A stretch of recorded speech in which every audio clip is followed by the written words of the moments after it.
Buenos días, hermanos. El otro día oí un dato interesante, que entre tres personas tiene un desorden mental. Entonces, con este dato en mente, mire a la persona detrás de usted, a la par, enfrente. Llegamos a la conclusión de una tercera parte de los que están presentes. Tenemos algo. Es broma. Esta mañana está dedicada a un tema que está muy cerca del corazón de Dios. Cómo alcanzar a las personas que no conocen al Señor, sea su vecino o la persona al otro lado del mundo. ¿Dónde empezó todo? ¿Cuándo comenzó lo de las misiones?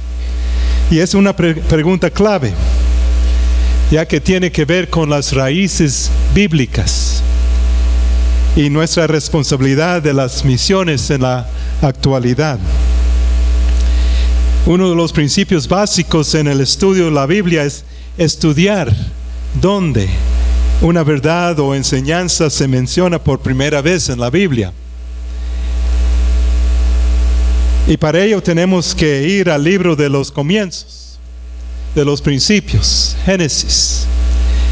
Veamos el capítulo 3, versículos 8 y 9. Y dice el texto así: y oyeron la voz de Jehová Dios, que se paseaba en el huerto al aire del día, y el hombre y su mujer se escondieron de la presencia de Jehová Dios, entre los árboles del huerto. Mas Jehová Dios llamó al hombre y le dijo: ¿qué? ¿Dónde estás tú? Ahora, esta es una pregunta algo extraña de parte de Dios, ¿no creen? ¿Dónde estás tú? Él es Dios y Él lo sabe todo. Él sabía dónde estaban escondiendo. Yo creo que hay una pregunta detrás de esta pregunta. Simplemente estaba diciendo, en otras palabras, ¿por qué están tan lejos de casa? Sé lo que hicieron fue una cosa muy mala y habrá consecuencias, pero quiero que vengan de regreso a casa, regresen a donde pertenecen, vuelvan a mis brazos de amor, les perdono, arrepiéntense y vuelvan a casa. Pero en esas tres palabras, ¿dónde estás tú?, Dios revela que en su corazón hay preocupación por el estado perdido del hombre. Esa es la primera alcance misionera registrada en la historia. Dios mismo es el misionero. Dios mismo es el evangelista. Tomó la iniciativa para romper el muro de silencio creado por el pecado y trata de atraer al hombre caído de nuevo a sí mismo. Entonces las misiones comenzaron en el corazón de Dios, con su propia naturaleza. ¿Alguna vez se ha fijado que no hay que buscar muy lejos en la Biblia para encontrar textos misioneros? Si usted conoce su Biblia desde el principio hasta el fin, ahí está nuestro Dios extendiéndose hacia la humanidad, proclamando: ¿dónde estás tú? ¿Dónde estás tú? De esto es lo que las misiones se trata. En Génesis 12, Dios revela los detalles de su plan para llegar a un mundo perdido. Fue un plan único. Un hombre fue elegido, Abraham. Él era un hombre de edad avanzada, 75 años de edad, recientemente egresado de la idolatría, casado con con una mujer igualmente avanzada de edad, de 65 años, que físicamente no podía tener hijos.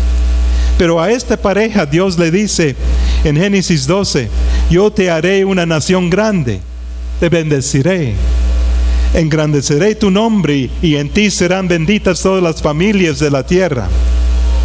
Ahora, la palabra bendición, bendecir, es parte de nuestra jerga evangélica. Te bendigo, hermanos.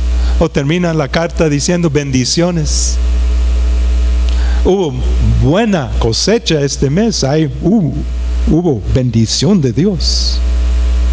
¿Qué significa eso?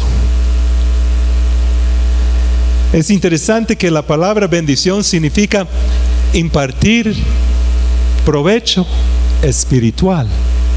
Eso es lo que significa. Ahora, ese provecho puede mayormente ser espiritual, puede ser físico, puede ser de otras cosas, pero mayormente es impartir provecho espiritual. Y Dios está diciendo que Él iba a llegar con su salvación a todos los pueblos del mundo a través de una nación especial, a través de una nación que iba a provenir de Abraham y sus familiares, a través de la nación de Israel. ¿Dónde estás tú? De hecho, vemos que Abraham, Isaac y Jacob fueron en calidad de misioneros de Jehová cuando construyeron altares por toda la tierra de Israel. Abraham, Génesis 12:8 dice que Abraham construyó un altar e invocó el nombre del Señor. En realidad, una traducción más exacta sería: él construyó un altar al Señor y proclamó el nombre del Señor. Pero ¿quién estaba ahí para escuchar la proclamación de Abraham? Había un montón de gente perdida, por cierto. Dios había puesto a Israel en una situación geográfica muy estratégica, justo en el medio del mundo conocido de aquel entonces. De hecho, los rabinos judíos llamaban a Israel el centro del universo, con Jerusalén como el ombligo del universo. Si usted fuera a mirar a un mapa de antigüedad, podría ver que para poder viajar entre los tres continentes, Europa, Asia y África, tendría que atravesar por Israel. Israel se convirtió en una autopista internacional para los ejércitos y las caravanas. Las caravanas no solo llevaban mercancías y pasajeros, sino también fue el sistema de correo y noticia de la época.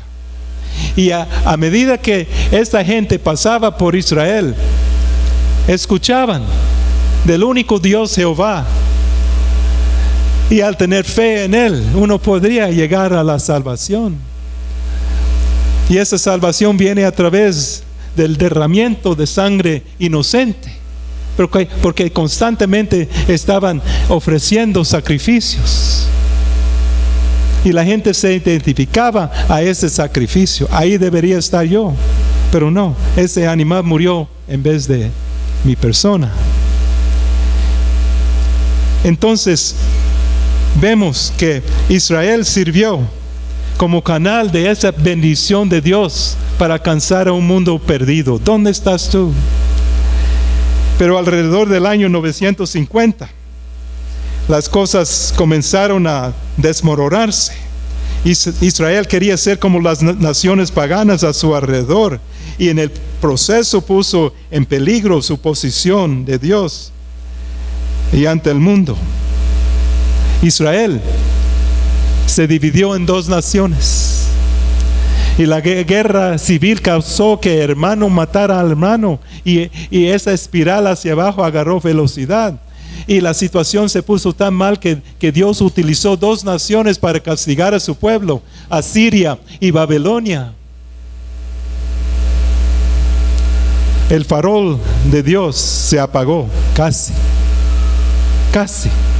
Apenas se podía oír el susurro de Dios: ¿dónde estás tú?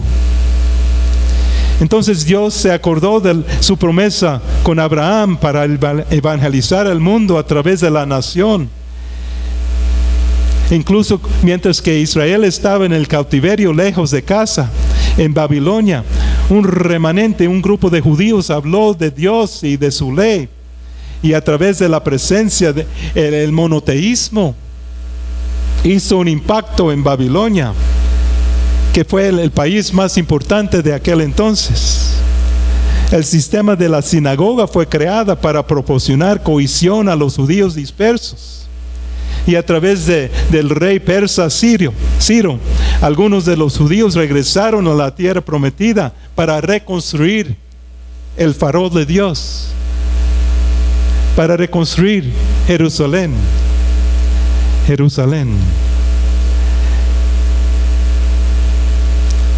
Sin embargo, el Antiguo Testamento cierra con un Israel muy debilitado. Inclusive, si usted ve en su Biblia, si tiene la Reina Valera, revisión 1960, ¿cuál es la última palabra?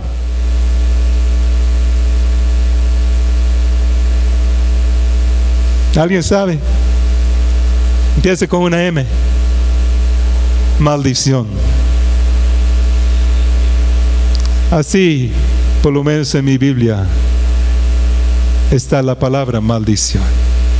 Termina el Antiguo Testamento. Luego hay 400 años de silencio. Pero no hay silencio en ese tal como conocemos.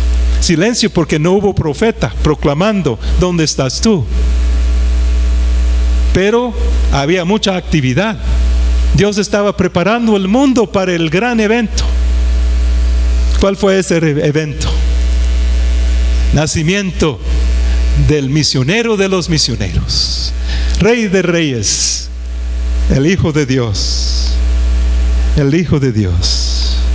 Antes de su muerte y resurrección, Jesús escogió a un grupo de discípulos que iba a formar el liderazgo de una nueva entidad, la Iglesia de Jesucristo, un nuevo canal de bendición para el mundo, que iba a proclamar a los cuatro vientos: ¿dónde estás tú?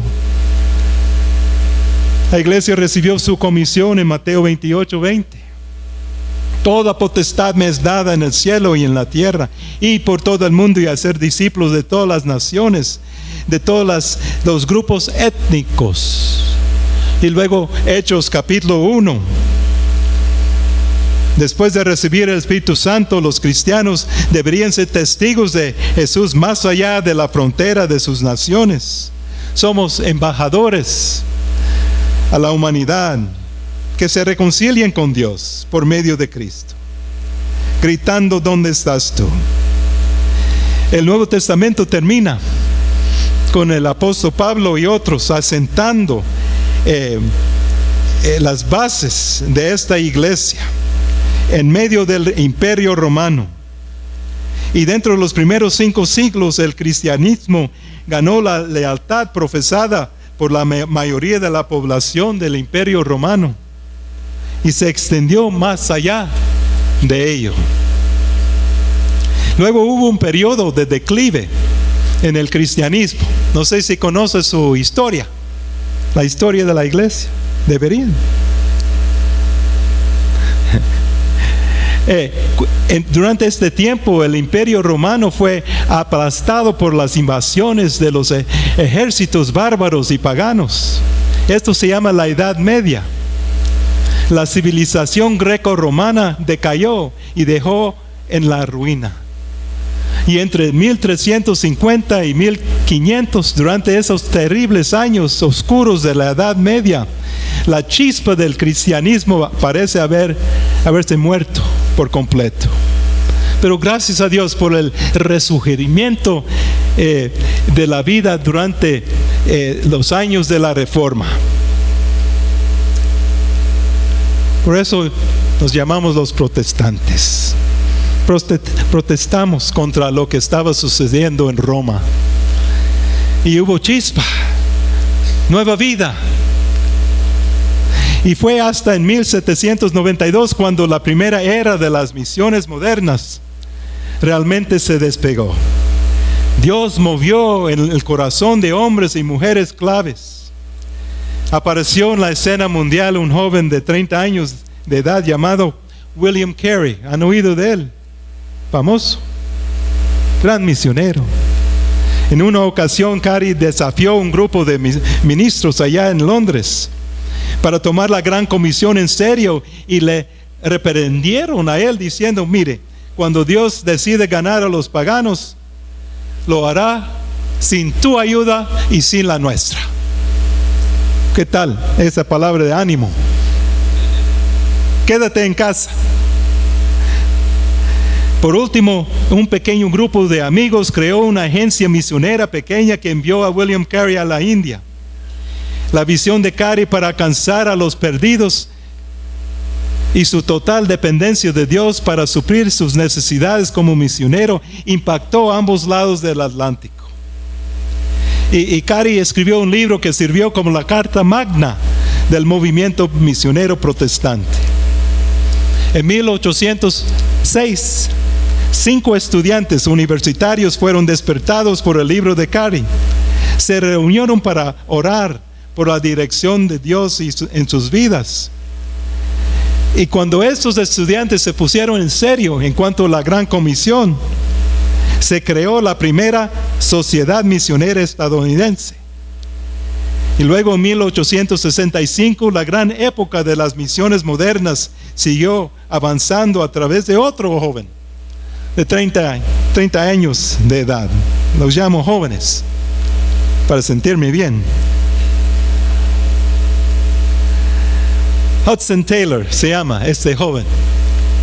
Se le consideró impertinente porque él pensaba que debía empezar una organización misionera que iría más allá de las zonas costeras y penetrar a las tierras interiores de África, de Asia, de las islas del Pacífico. Y este joven dio la chispa que fundó agencias misioneras con un nuevo énfasis de penetrar en el corazón de muchas naciones. Y en la década de 1800, 100,000 estudiantes dieron su vida a las misiones. De ellos 20,000 se fueron de misioneros al extranjero. Otro movimiento trascendental en las misiones comenzó en 1934, cuando otro joven llamado Cameron Townsend, ¿han oído de él? El fundador de Wycliffe. Han tenido una tremenda presencia aquí en Guatemala. Y este movimiento atravesó las barreras lingüísticas. Esto fue considerado como el comienzo de la tercera era de las misiones. Él llegó aquí a Guatemala como misionero y se dio cuenta que la mayoría de la población no hablaba español.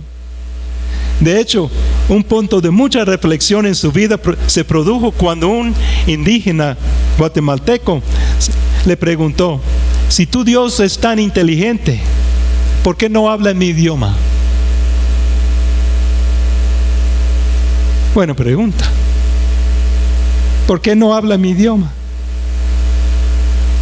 Y Cam, a la tierna edad de 23 años, comenzó un nuevo movimiento en las misiones que se dedicaba a la traducción de la palabra de Dios a lo más de 6,000 lenguas diferentes.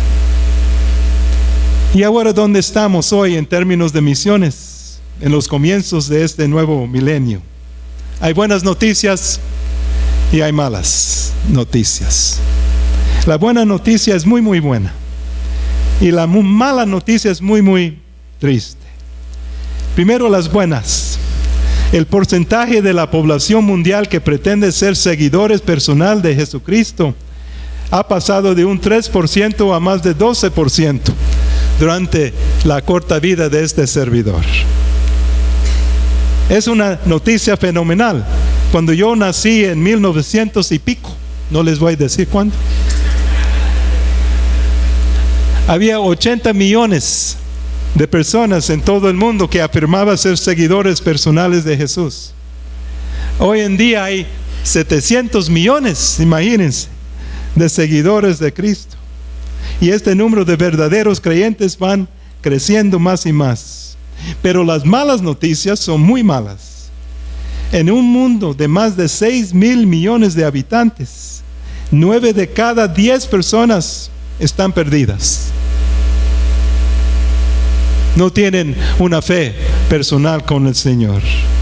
Además, 2 de cada 3 personas que viven en el mundo nunca han oído ni una sola vez una explicación clara de qué significa el Evangelio. Y estas personas no viven suficientemente cerca de una fuente, de un farol, de una iglesia evangélica para escuchar el Evangelio. Y tenemos un gran problema. La fuerza misionera extranjera está envejeciendo. Nuestra congregación debe estar enviando por lo menos una persona o una pareja todos los años al campo misionero. No lo estamos haciendo.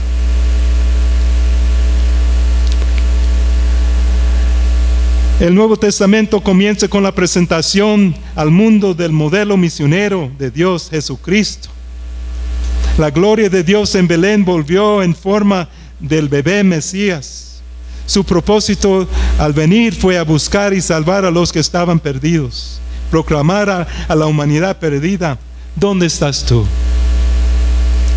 Hemos ahora tomado su lugar como sus embajadores. A propósito, a mí me encanta repartir tratados. ¿Alguna vez ha entregado un tratado a alguien? Aquí tengo una serie de tratados que entrego.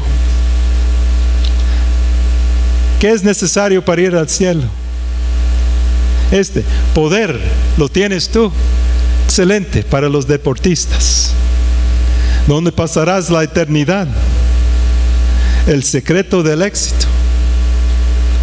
El amor que vale. Y cada uno de estos papelitos tiene el mensaje de Jesucristo. Y atrás un sello con mi nombre y mis números de teléfono.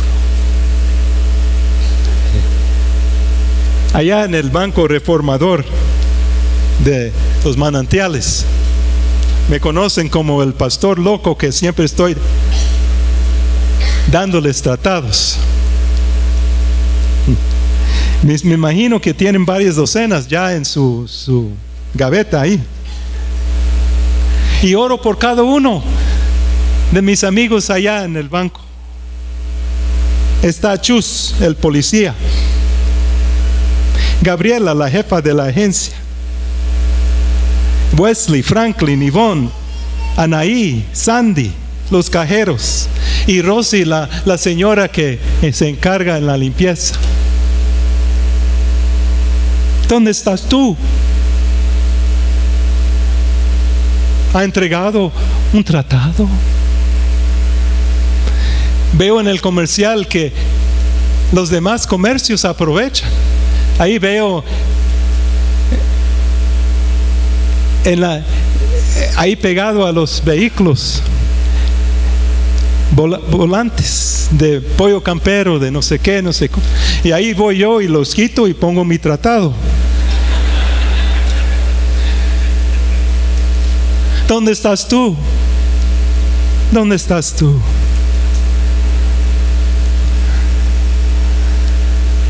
Las misiones tienen que empezar en casa, en su vida, entre su familia. Dicen que somos una iglesia misionera.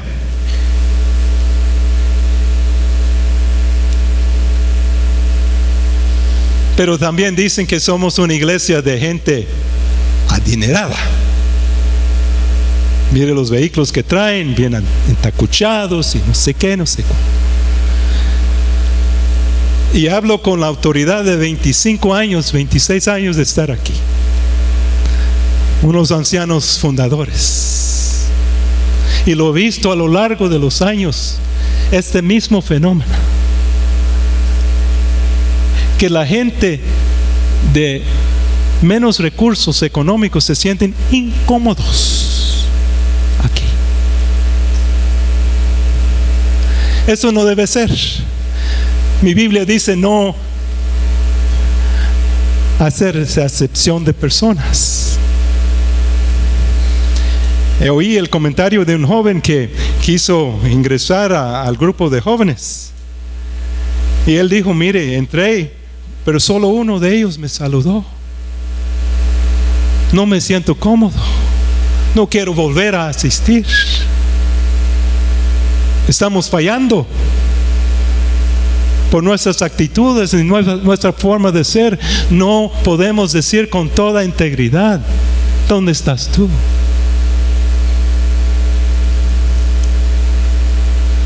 Escuché el testimonio de un compañero creyente cuando dijo, yo estaba corriendo deprisa al aeropuerto con mi maleta en mano cuando me topé con una venta de frutas. Yo estaba muy apurado porque tenía miedo de que perdería mi vuelo. De repente choqué con una carreta de fruta. Causé que la mayoría de la fruta se quedara tirada en el suelo. Me detuve a recoger la fruta, muchas de las cuales fueron golpeadas por mi culpa. Entonces me di cuenta que la propietaria o la encargada de la carreta era una niña ciega. Le di dinero para cubrir la fruta dañada. En ese momento ella agarró mi cuello y me abrazó y susurró en el oído, ¿eres tú el Señor Jesús?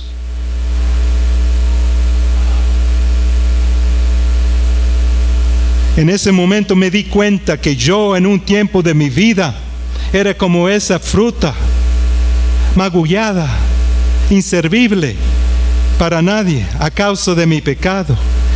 Pero ahora el Señor me sanó y me limpió y me restauró. Las palabras de esa niña alcanzaron mi corazón. Me pregunto cuando otros miren a mi vida, ¿qué es lo que ven? ¿Será que pregunta, ¿qué le hace tan diferente? ¿Actúo y hablo como Jesús? ¿Cómo está su vida en cuanto a su testimonio? Hay hermanos aquí que tienen un testimonio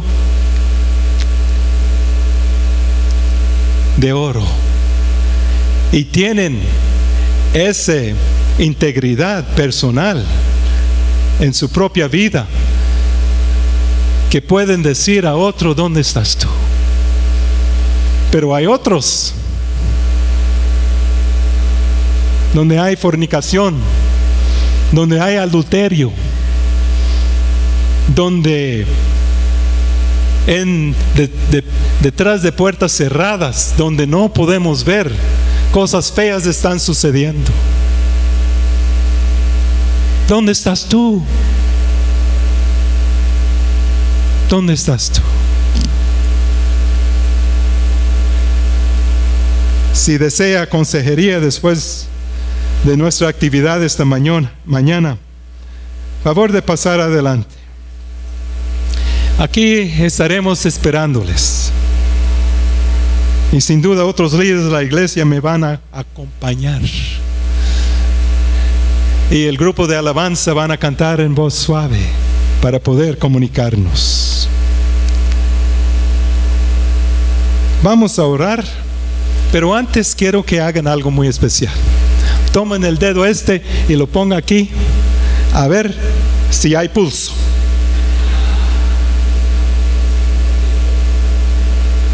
El mío está algo acelerado por la prédica, pero lo chequeé ayer, 70 pulsos por minuto.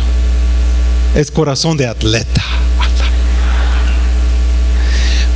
A lo que voy es lo siguiente: ¿está su corazón palpando según el ritmo de Dios? ¿Lo que está en el corazón de Él? ¿O está palpando según su pequeño mundo? Sus problemas, su vida. y no ha estado preocupados por ese mundo perdido a su alrededor. ¿Dónde estás tú? Oremos. Padre eterno, gracias por el increíble privilegio de ser embajadores del Rey de Reyes. No lo merecemos. Si hay pecado en mi vida o en la vida de otros hermanos que escuchan mi voz, que haya arrepentimiento, que haya esa integridad personal para poder decir a sus familiares, a sus vecinos, a los del trabajo, a los del banco: ¿dónde estás tú? Y si hay personas que todavía no conocen al Señor Jesús como Salvador personal, que no pase esta hora sin que ellos tomen esa decisión. Aquí enfrente, hermano, mi Dios todavía sigue esto como un altar tuyo. Y queremos tener ese encuentro contigo. Y oro en el poderoso nombre de Jesús, porque le amamos.